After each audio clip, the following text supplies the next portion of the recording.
Hi everyone, I am here with some short stories for you, some true stories.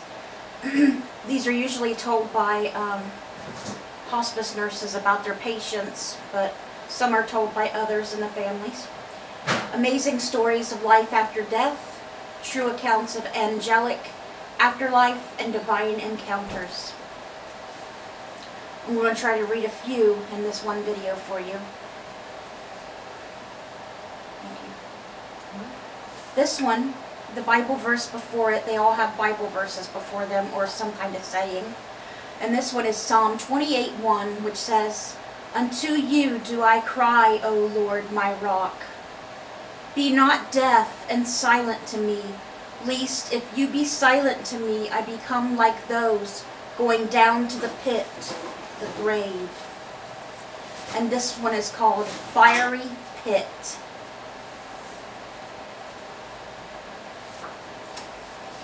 Alright, so let me read it to you guys. Fiery Pit.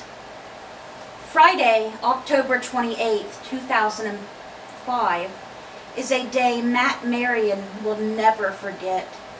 That's the day he should have died. More accurately, he should have burned to death. That night, Matt, his wife, and 2 children were preparing for bed in their home in northern North Carolina when Matt became restless and decided to do some more work on their property. Earlier that day, he had cleared some trees and brush as part of the final steps in building a massive fishing pond. He had been working on this project for several months and was almost to the point of filling it with water and eventually fish. He looked forward to many days of sitting on the shore with a fishing pole, his children nearby with poles of their own. A country boy from Davie County, Matt was accustomed to working into the late hours of the night. He walked over to the sliding glass doors and called over his shoulder, "Melissa, I'm going to add some trees to the fire." He grabbed his flashlight and headed into the night. He scurried outside to retrieve the borrowed Bobcat skidder tractor, an 8,000-pound machine encased with a cage on 3 sides. The driving compartment's sole entrance lay at the front. A neighbor had loaned Matt the tractor when he saw his diligence and the vast amount of land he had to get set out to clear for the pond.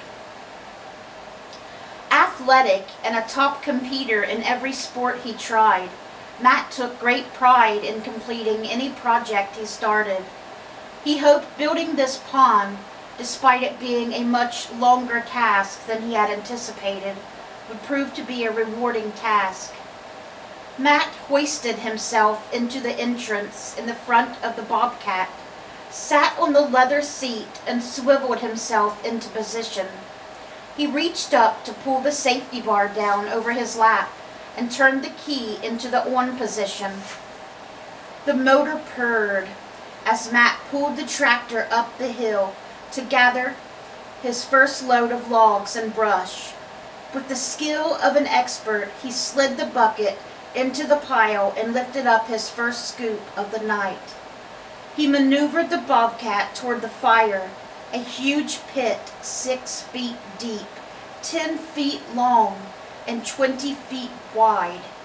Little did he know that within a few more minutes, this pit would threaten to become his grave. After dumping several loads into the now roaring fire, he noticed it was around 10:14 p.m. Like most hard workers, he wanted to get one more log on the fire before turning in for the night. This simple decision nearly cost him his life. He decided to finish that night by grabbing a nearby 10-foot log, a task that proved more difficult than the others he'd completed that night. He lowered the bucket, scooped up the log, and lifted it high in the night sky before heading straight for the edge of the flaming pit. Without a second thought, he positioned the tractor on the edge. To his surprise, the weight of the bucket caused the Bobcat to lose its balance, teeter, and fall into the fire. Trapped, Matt feverishly tried to maneuver the machine out of the pit. He jammed it in reverse, back into gear and reverse. It wouldn't move. The back tires lifted off the ground and prevented him from gaining the traction he needed. The heat from the fire was more intense than anything he had ever felt. Each breath he drew in made him feel as though knives were slicing down his windpipe and into his lungs. Matt tried to stay calm. He knew clear thinking would be critical to his survival as he methodically planned his escape. He knew the three elements of fire, heat, fuel, and oxygen, were doing their deadly work as he sat hopelessly trapped in the cage. Throughout his life, Matt had been careful to maintain control of himself in every situation he encountered. Sitting in the fire, he knew for the first time in his life he wasn't in control. His breathing took on a high-pitched sound as he tried to inhale the oxygen he stole from the fire. Feeling dizzy, he realized he was about to pass out. In one final act of desperation, Matt pushed the safety bar off his lap. This shut off the engine as he attempted to climb out of the cage. As he lowered his head to exit, he realized he would have to crawl into the scorching, burning logs. He didn't like that option and sat back. "I'm trapped," he cried, panic racing through his veins. He thought of Melissa and the kids sleeping soundly in their beds. "I'm in deep trouble," he thought, as he reached back up and pulled the safety bar down over his lap. He turned the key and restarted the motor with the hope he could back out of the fire, which was already heating up his clothes. As the motor kicked into gear, the Bobcat smashed forward and deeper into the burning logs, sending hot embers high into the nighttime sky. The sudden shift also stoked the fire in the same way a person uses a poker. When Matt turned on the ignition, the engine fan behind him sucked the horrendous flames and thick, deadly air toward him in pounding, all-enveloping waves. Now flames were overtaking the inside of the cage. He tried to figure out how he could use the Bobcat to free himself. In desperation, he lifted the bucket that pulled the logs in closer to the machine and locked him in tighter. Bang! A loud explosion rocked the tractor as the cylinders locked out. Now he couldn't raise or lower the bucket. He looked down. Fire crept up his left leg. He searched for a way out. He glanced around. His skin tingled from the heat. He had never felt so hopeless. Matt choked back a sob. He'd never see his wife or kids again. Desperate as he sat in his fiery grave, he grabbed the cage with both hands, shook it as hard as he could, and screamed for help. He didn't expect anyone to hear, much less respond. But someone did. From deep inside, he heard the words, "You have 20 seconds to get out of this, or it's over." He screamed again, this time straining his vocal cords. He coughed, a puff of smoke escaping from his lungs. Matt knew he sat at the front door of a hell of his own making. He was stuck without the ability to do anything to save himself, but in this, his darkest hour, he could sense Jesus. No, he didn't see him with his eyes. Instead, he saw him with his heart. He took a final look at the flames. With determination, he heard himself say, "You're going to have to crawl through that fire to get out." As the flames painfully licked at his skin, he lifted the safety bar and turned his face to the right as far as he could. He crawled out and through the fire on his knees, left hand and right forearm. He suffered first and second-degree burns on the left side of his face. His legs and arms were burned too. After remembering every minute detail from the time he left the house to the time he crawled into the fire, Matt remembers only snippets from the time he stepped into the fire to the time he woke up in the hospital many days later. One thing he doesn't remember is walking 198 steps. He counted later uphill through the woods to his truck while everyone in his house slept peacefully. As Matt backed his truck out of the driveway, he reached for his cell phone and called his wife. "I'm so sorry, I've burned myself really bad. I'm seeing my hand melt away." Oh my God. He called his parents. "I'm sorry, I've been hurt really bad. I'm headed to the emergency room." He called 911. "I've been burned really bad. I'm on the way." When Matt entered the emergency room door, a nurse met him. He barely remembered driving to the hospital. He looked around stunned to find himself there. "Chief, I need some help over here," he heard a man say. People started running, and Matt realized his situation must be worse than he thought. They laid him on the stretcher and cut off his pants. A blister the size of a volleyball covered his left knee, and his left hand was literally dripping. "Oh, I can't breathe," Matt struggled to spit out the words between gasps. The emergency crew immediately inserted a tube into his charred mouth and down his throat before putting Matt into a drug-induced coma.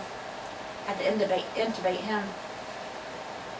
He spent the next several weeks unconscious in the burn unit where I worked. It was uncertain if he would survive the damage done to his lungs and body. His family prayed day and night. Though a slow and arduous process, Matt's recovery left the doctors and nurses ecstatic. None of us believed he would live through the horrible trauma his body had endured. On the day he was scheduled to go home, nurses worked quickly to process his discharge in an effort to help celebrate his amazing recovery. The staff was accustomed to seeing death instead of recovery because burn patients in this particular unit were usually in the worst conditions and typically didn't live. One final detail remained to complete. Matt would need home health care so nurses could evaluate and change the dressings on his wounds. As the paperwork was finalized, the doctor entered his room to discuss his plans for follow-up treatments. "Are you left-handed?" a doctor asked Matt. "No, sir." "You know you had some help that night, don't you?" "Yes, sir, the nurses and doctors," Matt began. No. You had some greater help," the doctor interrupted. "Your right hand didn't have any debris and only minimal burns. It looks as if someone grabbed your hand and pulled you out of the fire. Since you're right-handed, you would have used your dominant hand to reach out for help." "Matt, you should have died," the doctor said, pointing up and smiling. Matt began to put the pieces together. He knew he had no memory of getting out of the fire or walking through the woods to his truck. He didn't remember making any of the 3 calls during his drive to the emergency room. His wife and parents later told him of the conversations from that horrific night. Weeks passed before he visited the emergency room staff to collect their memory of events. Listening to the 911 recording sent chills up his spine. His voice was calm and polite, almost as if someone else was talking. He had no memory of the conversation. Matt knew Jesus had saved him from sure death. Matt hadn't been a faithful follower before the night of his accident. In fact, he lived 5 houses from the congregation he considered his home church, but could recall going there only 10 times in 33 years. And he wouldn't recognize the preacher who had served there for 20 years if he saw him on the street.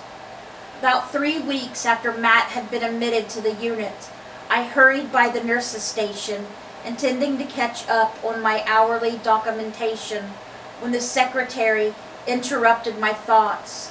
"Mr. Marion wants his nurse." Okay, thanks, I said, as I bypassed the free computer I'd intended to use. I walked into Matt's room with a big grin on my face. I enjoyed seeing his progress. It was refreshing to see someone actually recovering in the unit. The burn unit was a heart-wrenching place to work. The patients suffered indescribably, and the few that recovered were true miracles. Most of them died. Hey, Matt, what'd you need? I said as I thought of the mound of documentation that awaited me. Do you have a minute to sit down here and talk to me a while? He sounded a little discouraged. I could sense he had something on his mind. I had cared for all types of patients in my many years of nursing, and not one had ever asked me to sit down and talk. My mind staggered at what could lie ahead. Sure, I said, as I lowered myself onto the chair to his right. I was struggling with my remaining workload, but I knew I had to take time for Matt. I just wanted to talk to someone for a minute, he said.